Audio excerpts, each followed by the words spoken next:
Thank you, Steve. It gives me great pleasure to introduce a man who, in his younger years, attended a one-room rural school in Appalachia. Later, when he got his teaching degree, he taught 6th grade. He's taught actually at every grade, from 6th grade through university graduate level. He's been a county level director of instruction, a teacher educator, a consultant to publishers, consultant to states, to foundations. He's been a contributor to serious academic journals. He's the author of textbooks. He has written professional books and courses of study, which he makes freely available. He's a newspaper columnist, and that's how some of us know him most recently, because he writes columns that appear in the Knight Ridder, some of their newspapers, like I think the Orlando Sentinel. But they were. I wrote for Knight Ridder, and they were distributed nationally. They're distributed nationally to the Knight Ridder newspapers. Those are fabulous columns that he writes. He wrote one about that went viral. I don't know if he's going to talk about it, but that was one in which he described a school board member in Orange County, Florida, who said, "I will take the state tests, and I will publish the results." I guess he barely passed. He didn't pass. He didn't pass. And Marion was accused of just making up the story, but actually the fellow came forward and said, that is true, that is what happened. So his columns have been terrific. Here's another interesting thing. He's a carpenter, and he built his own house. Over a period of 3 years, he built the whole thing from scratch. It didn't even involve any other stuff. He did the whole thing himself. He rebuilt a boat. I saw the picture of it. It looked like it was on the way to the junkyard, and made it into, restored it as a Chris Craft boat, looking like it just came off of the showroom. And he's built a dune buggy. So here's a man of many talents, and we're happy to have him here to share his ideas on curriculum. Please welcome Marion Brady. Thanks, Wayne. When Bill called me several months ago and asked me to come to talk to you, I had no idea that this was the kind of format it was going to be. I told him that well, first of all, I refused. I said, no, I quit that about 15 years ago when I went back to some of the places where I'd talked and thought I'd been very successful. I could see no trace that I'd ever been there. And so I said, why don't we just save me time and you money and forget it. But he was persistent, and I, partly because of the title of this organization, Alternative School, that was genuinely a factor in my finally deciding to come. But what Wayne left out of his introduction was that I got fired from my last job, and I really did. I had a run-in with the president of the college where I was teaching. He got the board together, and they proceeded to fire me after I was on tenure and had been there for 16 years. And it eventually ended up in, well, it didn't end up in federal court. It ended up about 2 weeks away from a federal court trial, and his lawyers approached my lawyers and said, let's settle. And I haven't had a regular job since then.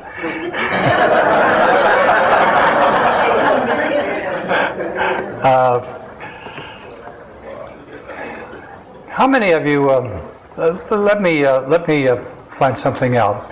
How many of you came to this field of education by way of math or science or social studies or language arts or music or art or physical education? Would you raise your hands?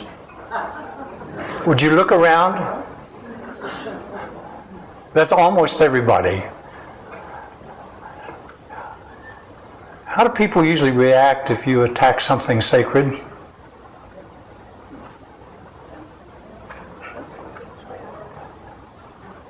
Usually, well, you probably had some personal experience with that, or at least you know something. You can imagine that when something sacred is attacked, the result is anger or frustration or irritation or some negative kind of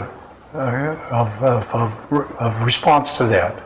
And I'm going to be attacking something sacred, and so I would ask you at least to try to hold off on your emotions and hear me out. I come to you really with just one idea that's not part of the mainstream thinking about best practices, but I'll get to that in a minute. I'm not going to insult you by reading what's on the screen, but this will go fairly rapidly. I'll just pause long enough for you to read.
Anybody take issue with that?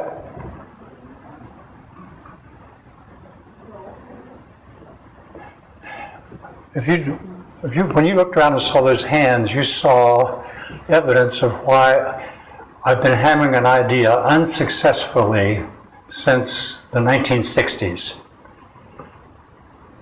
I was teaching in the early 60s, mid-60s, I was teaching interdisciplinary social science at Florida State University.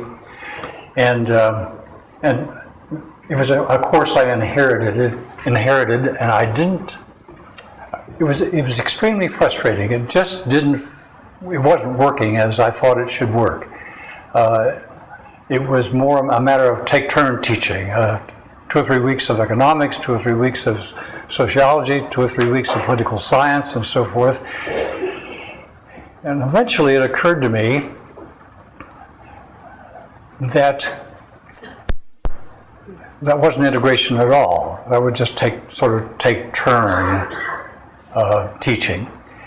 And I can't put my finger on the exact moment when it occurred to me, but it did occur to me that, in fact, I was reminded of it again today when I watched that Ken Robinson thing that some of you or most of you have seen. Remember the little part where he says about the paper clips, when they ask kindergarten kids how many things they could think of to use paper clips for, and they said 98, and the longer they were in school, the fewer ideas they had. That's just something really, really important, and that is that kids, probably the most dynamic period of learning is from birth to school. Now, that's strange because we assume as educators that the disciplines are the major sources of of intellectual growth. And yet, that period of early childhood is far and away the most dynamic period of intellectual growth of which we know. So there's something going on there that we're not paying attention to. And what I eventually concluded, and the only idea that I said before, the only idea that I bring to you that I think is probably unusual, is that that period from birth until we become involved in this routine that we now call school, before we become involved in the fields that brought you into this field of education, we're doing something with our heads that we're unaware of. And to make sense of reality, we have to organize information. So obviously, when kids come to kindergarten already having learned, having absorbed an entire culture, having learned all the rules, whether they abide by them or not, having learned how to behave, have mastered a language for all practical purposes, and sometimes 2 and 3 languages by the time they're 5 or 6 years old, they must be doing something rather miraculous. Now, I'd like for you to, I do this with adolescents, and it's almost impossible in a group this size, but I'll just describe for you how I try to introduce this idea to kids.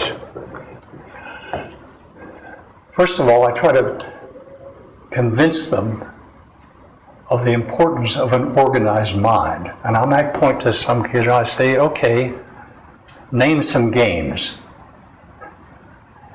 Checkers, skip-ball, chess. Keep going. Yeah, Monopoly. See how much difficulty she's having? And everybody has that difficulty. But some kids they'll first of all, they'll go through all the intramurals or all the interscholastic sports in a hurry, and then they begin to stammer and stutter, and then they struggle. But if instead of saying name games, if I had said to you name children's games, and as soon as you hesitated, I would have said name games played with cards, and then when you hesitated, I'd have said games played, or board games, table games, or games played across a net, or computer games. If I had given you a category system, you would have probably gone on almost indefinitely, 50, 60, 70. If the category system that you had in your head was comprehensive, instead of stumbling after 3 or 4 or 5, you would have gone off for 50 or 60 or 70 games. Now that's true of all of us. Everybody knows far, far, far more than they're ordinarily capable of producing at the drop of a hat like that. So what's critically important is this system for organizing information. Now we have such a system, and every little kid, probably from the moment of birth, is beginning to develop that system for organizing information. It's exceedingly simple. It's so simple, in fact, I sometimes get invitations to come to talk to classes, or 8th, 7th, 8th, 9th graders, high school kids, advanced placement classes, and so forth. And I've tried this dozens and dozens of times, and I know it works. I'll put the kids in groups, 4 or 5 to a group, and I say, okay, just for the next 5 seconds, I'll count off 5 seconds, and I want you to pay intense attention to just what's going on in this room in that 5 seconds. And I'll count it off. Oh, before that, I have to say, pick somebody for your group who can write fast. So they do that. I count off the 5 seconds, and I say, now, tell me what was true in that 5 seconds. And they'll giggle a little bit, and somebody will say, well, what do you mean, what was true? I said, well, anything. Well, they say, well, Anne-Marie giggled. Does that count? I said, is it a fact that she giggled? Yes. Then, okay, write it on your paper. Now, spend about the next 10 or 15 minutes writing down everything that happened during that 5 seconds in this tiny enclosed place called a classroom. And they begin to write, and the longer they write, the faster they write, until eventually, within 10 minutes, each group has maybe 15, 20, 25 things, facts that were true. By that time, I can then say, how long could you do this? And they'd say, well, we could do it almost indefinitely. It depends. You know, each of us have a particular color of eyes. There's so many, there's a pattern in the carpet. There's so many threads in the carpet. There's a particular, the room has dimensions. There's a certain light intensity. The facts. In fact, I even sometimes have them go up to the board, all the scribes for each group, and put it on the board, and we'll end up with maybe 100, 150 items on the board. And I say, now, all these are true, but this is an incredible, and you're telling me that not only could you fill this blackboard with facts about this tiny space of time, this tiny space and this brief span of time, but you could do this and continue to do it probably to near infinity. What's going on here? How is it that you managed to make sense of this? You've got these 150 items on the board. We must have some sort of system of organization that we use in order to cope with that. And we must be using that system of organization almost automatically, without having giving it a conscious thought. I say, okay, figure it out. That's your job for the rest of the period. You've got 150 items on the board. Work out a system of a categorizing system, like games. Work out a categorizing system. They always end the same place. Whether they're 12 years old, 15, 20, no matter, they always give them enough time, and they always end up with those categories that cub reporters are taught, or journalism students are taught in high school. Who, what, when, where, why. That category system, elaborated, has been for me the key to watching students move to what I feel is a whole new level of intellectual performance.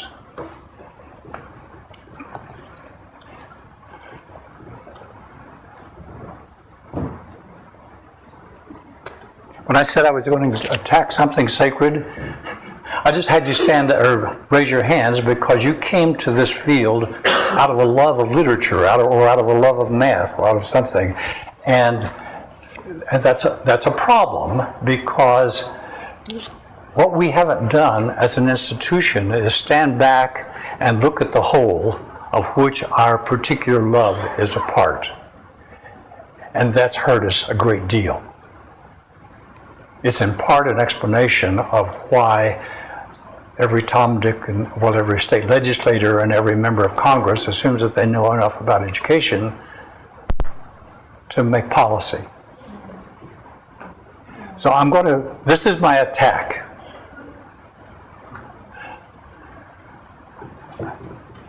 I went over to my nearest middle school a while back, and I asked to borrow the math, science, language arts, and social studies textbooks.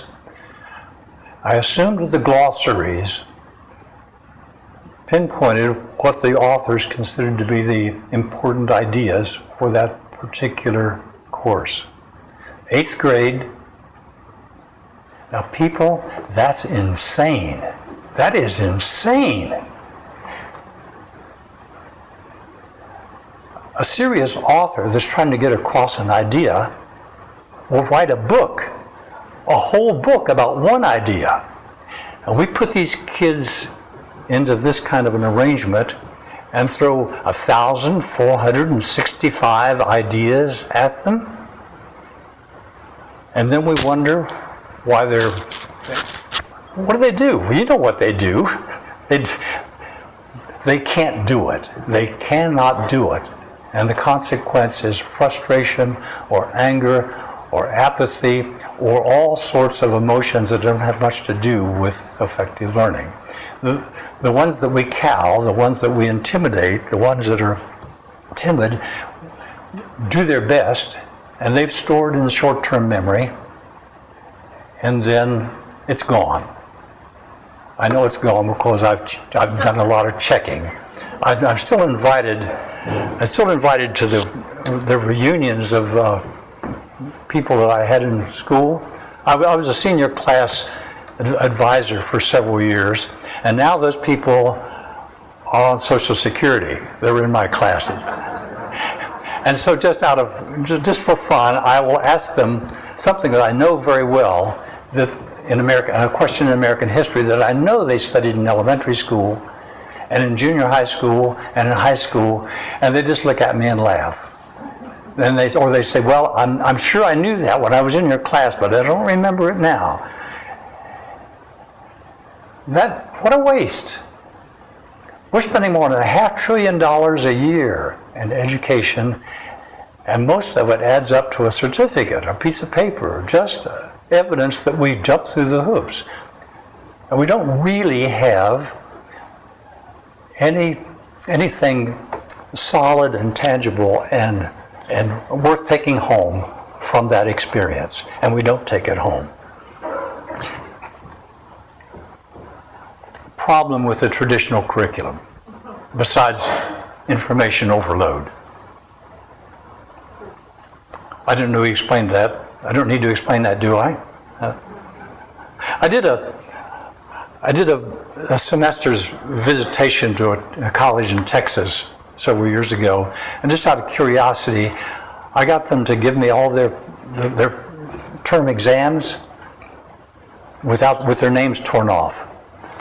And we had a session like this before I left, and we had one of those old-fashioned overhead opaque projectors, and we had a little talk about what it meant to. I said, "You're all, of course, committed to the aim of teaching your students to think," and they all said yes. And of course, you heard that when you were a kid. I don't know what you've done in other classes, but in this class, kid, you're going to have to think.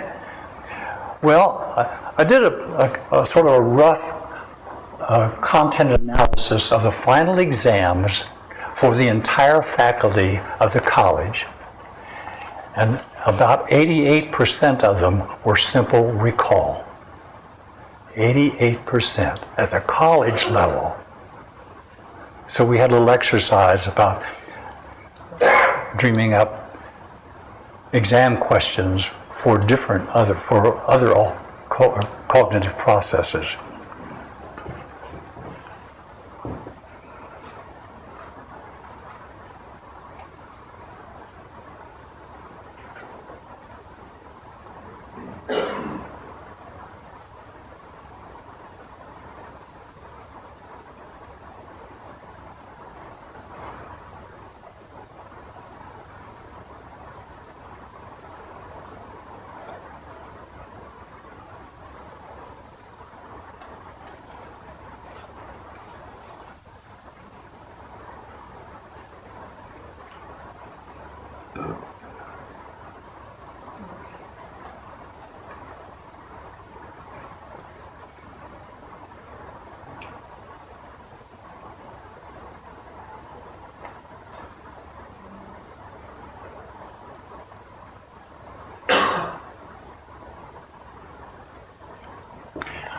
I had a whole lot more, but my brother does PowerPoints for me, and he said that's enough.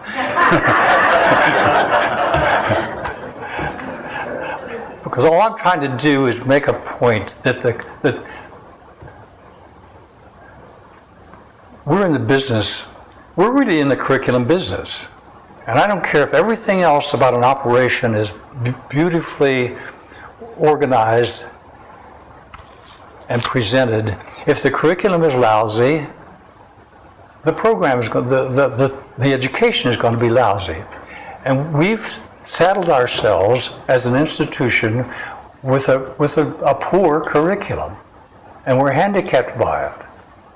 And as a consequence, we've turned out a generation or generations of people who now are haunting us with policies and legislation like coming from state capitals and from Washington, D.C. And I'm, well, that's what we're trying to do. And that's what state standards are all about. That's what the big push is all about from the Business Roundtable in the U.S. Chamber of Commerce. We assume that that's what educating is all about, and it's not. Those are, and I don't need to tell you that. You know, if you think about it, you know that those are merely tools for that. And if we, thank you. If we start with that, I guess I should have gotten this far before I told you about this attempt to get adolescents to say what's going on in this room. If I do that in a history class, of course, I can then say, okay, kids, if you on the board, if you could think about 150 things in 10 minutes that are true of this room, how in the world is an historian who's working not with 5 seconds but with several hundred years, an American history teacher or writer, and working not with one room but with a continent, how in the world, what's going on here? How do they figure out what's important and what's not important? How do they, literally from a near infinite amount of information? Well, it's surprising how sophisticated kids can get when you pin them down to something like that. I've heard some discussions from 13 and 14-year-olds that would do any graduate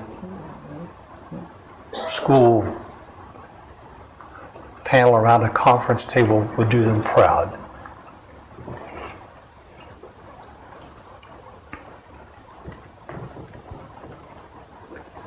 Now I'm back to where I started, and that is, in my opinion, if you start with this idea,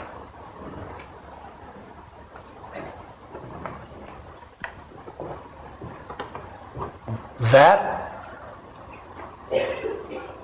for me, began to revolutionize what I did in the classroom. With grade school kids, with high school kids, and with college students. I would start out with I end up teaching at the college level, but I'd give at the first or second day of class, I'd pass out a blank sheet of paper, and I'd say, in a series of very short paragraphs or sentences,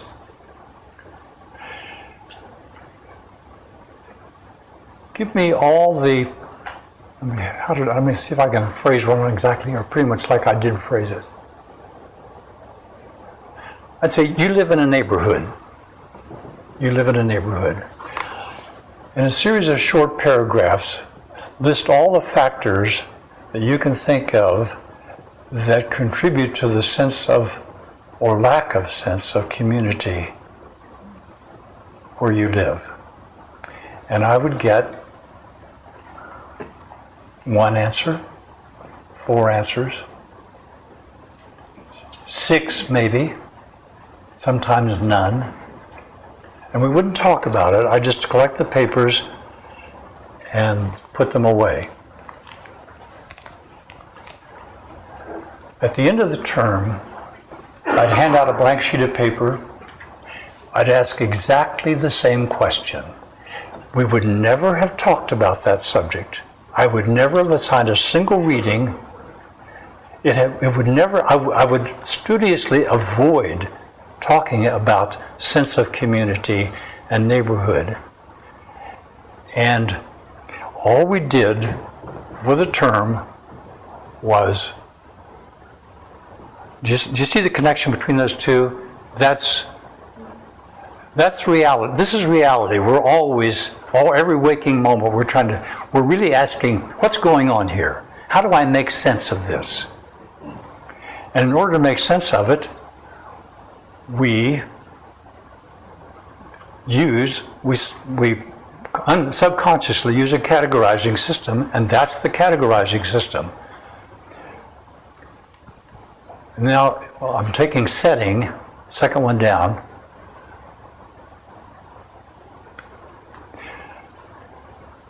This ends up in every student's notebook as a fairly elaborate model of reality. I don't give them anything. I just say, let's look at this. Let's look at this phenomenon. Let's look at this situation and keep asking, what's going on here? What's going on here? And what emerges is about a 50 or 60 item model of reality that says if you want to find out, if you want to understand this primitive tribe or this village in rural Ireland, or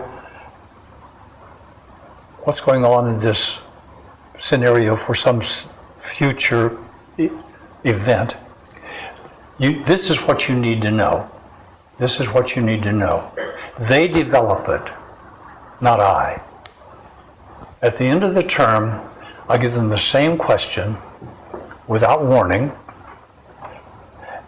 and I will get 10, 20, 40, 60, same people, 4 months later, no assignment, nothing that relates to it, excepting all I've done is said, people, figure out how you organize, figure out what's going on in your head. How do you work out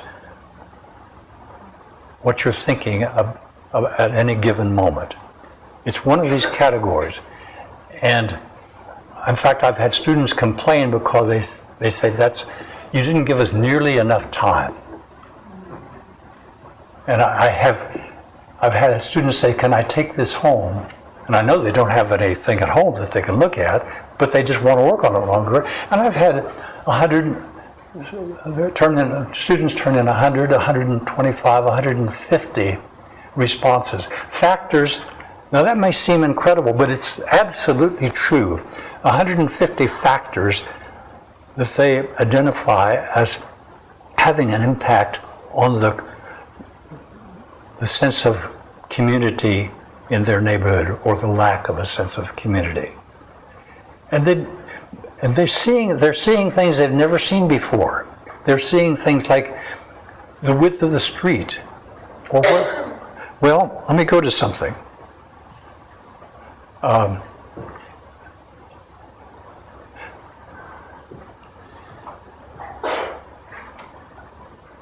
That's a graphic that my brother and I put together for who, what, when, where, why. But that's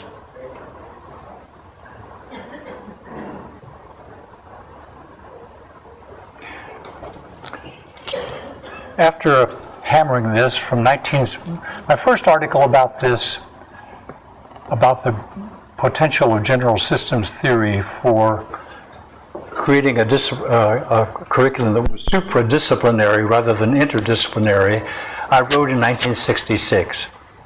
That's a long time ago. It was in the Kaplan in the fall of 1966.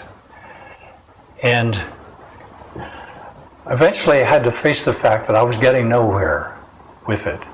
And so it occurred to me that the only chance I had of pushing people to at least think about this was to actually write a course of study,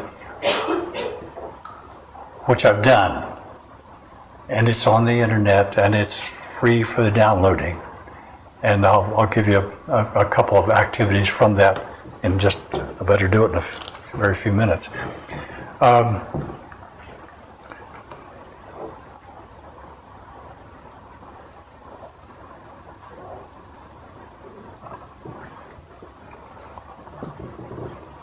I've come back, I mentioned this, so what I'd like for you to do is just with the people sitting beside you, near you, I'd like for you to look at those two pictures. Are they clear enough so that you can make some sense of them? And take that question. What's going on there? How many factors can you see that would contribute to a sense of community or make a sense of community more difficult to acquire?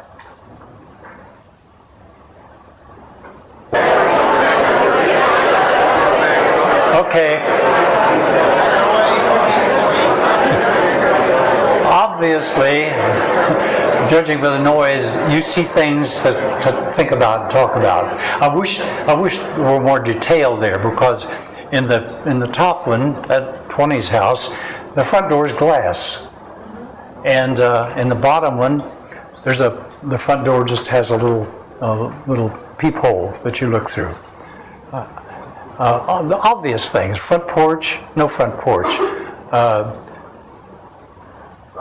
sidewalk, and a walk going directly from the sidewalk up to the front porch. Within No access your to neighbors? what? Within shouting distance of your neighbors? Yes.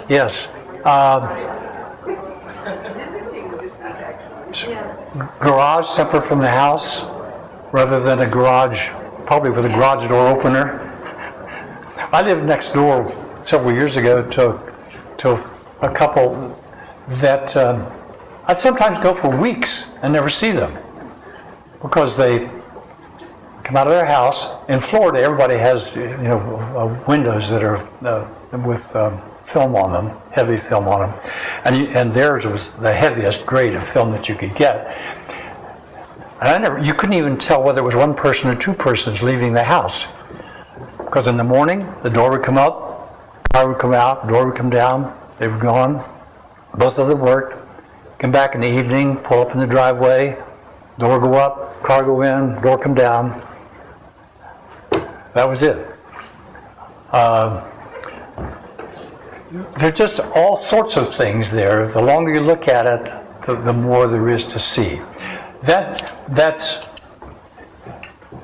the content of this course of this.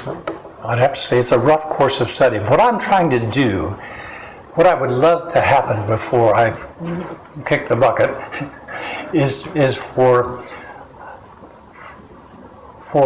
people to give this a shot.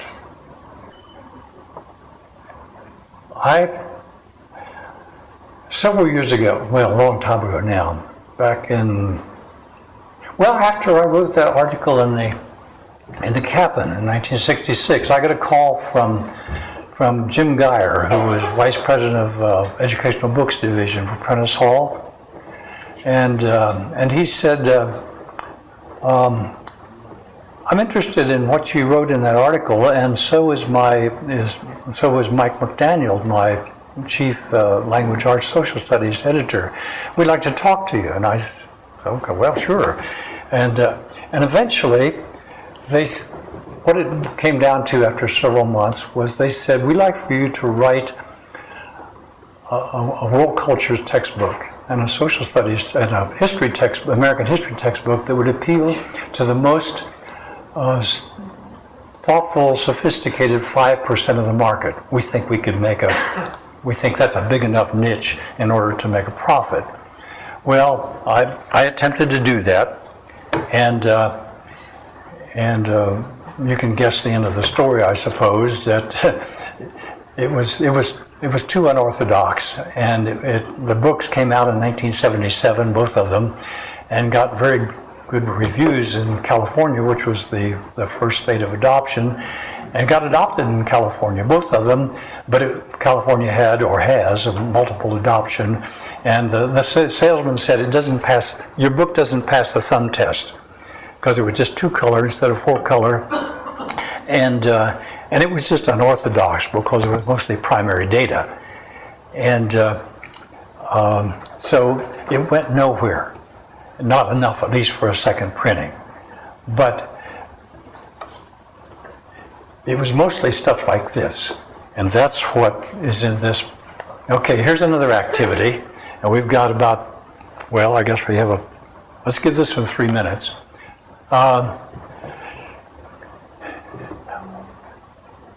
This is not content in the usual sense of the word.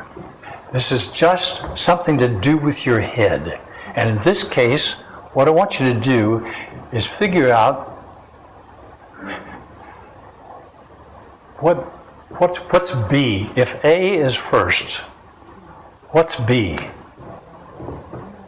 What's number 2 in the sequence, in the causal sequence? What's number 2?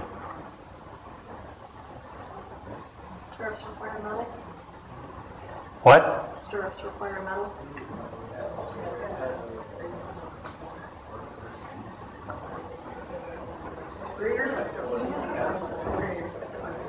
Greater stability on horseback? Right. Okay, generally speaking, okay, what follows greater stability on horseback?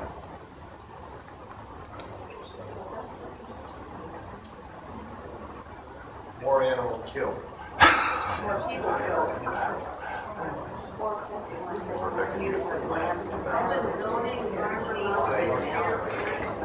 Kids will argue about this for a long time. I've had some really interesting, I had a college class. For one of the things that happens here is that I can remember vividly a particular class that I gave a version of this to, and the girl in the class who probably had the highest grade point average, this was a college class, got angry because she said, this makes no sense. Another student in the class who was barely a C student said, this is a piece of cake. That's one of the things that happens, that when you change the task, you change the perception of who's sharp and who's less so. But you could go horse saddles with stirrups and greater stability on horseback, and then of course that makes it easier to use a lance and a battle axe, etc., etc., etc. Untangling those, I don't know enough about learning theory to know why, but I know that those kinds of exercises do magical things for kids' ability to think.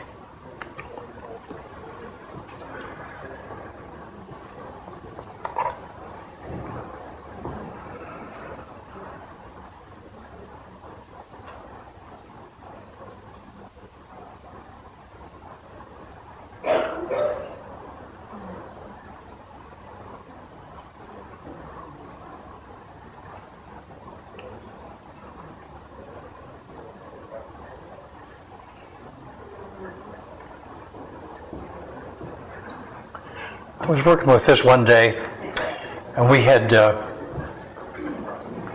been a minor oil spill in the Indian River, and it was front page news, helicopter pictures with the picture at an angle so you could actually see the stain on the water. And in fact, there were several news services from all around the central part of the state came over to chronicle this. And it made a big stir. But we talked about, you could see the parking lot from the classroom windows. I said, go look at the parking lot. What do you see out there? That might relate to what we're talking about right now. And they say, well, we see some black spots on the parking lot. I said, which do you think does the most damage? That front page accident, that accident that made the front page, or years and years and years of the college parking lot filling up with cars, dropping transmission fluid and motor oil on the parking lot, and then we get storm and the rains come and wash it down the storm sewers, and it goes into the Indian River. Which is more damaging? Well, there's no doubt about it. There's no doubt about the right answer to that. I'm trying to sell you something, but it's free. All you have to do is just download it. It's this. Right there. Connections Investigating Reality.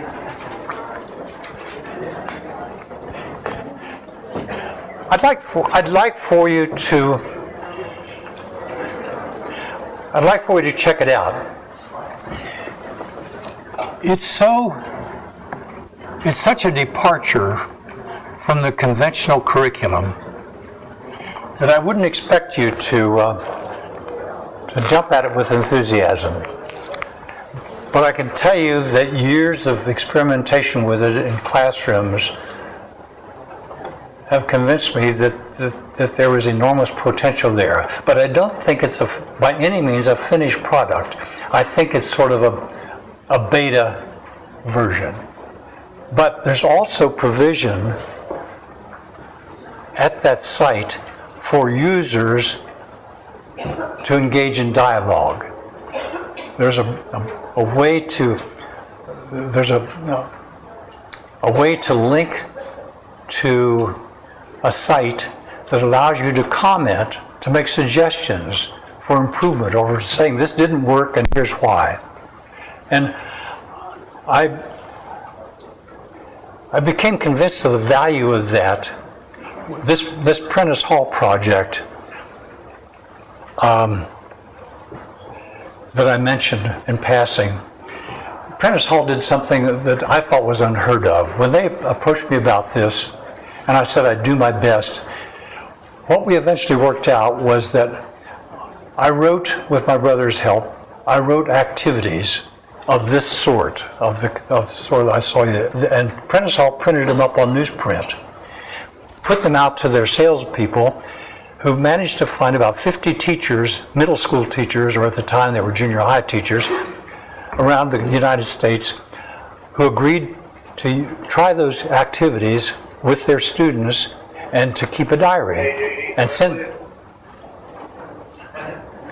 those diaries. Go ahead. Keep a diary, send those diaries to Englewood Cliffs for a panel of people, of editors at Prentice Hall to study. Out of those probably 40 or 50 diaries, they would choose 8 people at the end of every semester for 2 years. They chose 8 people, paid for their substitutes, brought them all to some nice resort, and we sit around a table for a week and take every activity apart. What worked and what didn't work and why. And many of the activities, most of the activities that are in this course of study are activities that went through that winnowing process. Now, as I say, I'm absolutely certain that vast improvement in that program is possible. But my dream is that 3 or 4 3 or 4 people in here would see enough value in that to say, yeah, I'll give that a try in my classes. Because one of the things that happens is that even the teachers who are, and I saw this happen in that Prentice Hall experiment, teachers after a month or two would say, I'll never teach the same way again. You've changed me forever. Now, it wasn't an in-service program. It was nothing except activities that presented the teachers, that the teachers didn't have any better idea about what the answers were than the kids. So they were forced into this co-learner role. And that's what changed them. And because much of the activity had to do with questions about what was going on around the school. Is there a seating pattern at lunchtime? And what is the pattern? And what explains it? Do different clubs have different status in the school? And what's the basis for that? And by exploring these things that frequently kids knew more about than the teachers did, it changed the teachers and made them into true learners. And nothing is more exciting than to work with a bunch of teachers who are really learners. Plus, it's so much less work.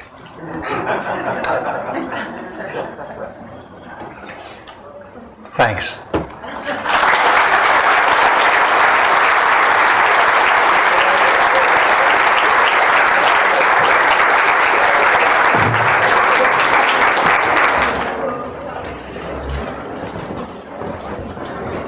Thank you, Marion, for helping us make some better sense of what we can do in school. And thank you for the gift of this Investigating Realities, a course of study. It's free, it's available for any of us. And we'd like to, you live in Florida, and we'd like to give you a few products from Minnesota. One would be Spam.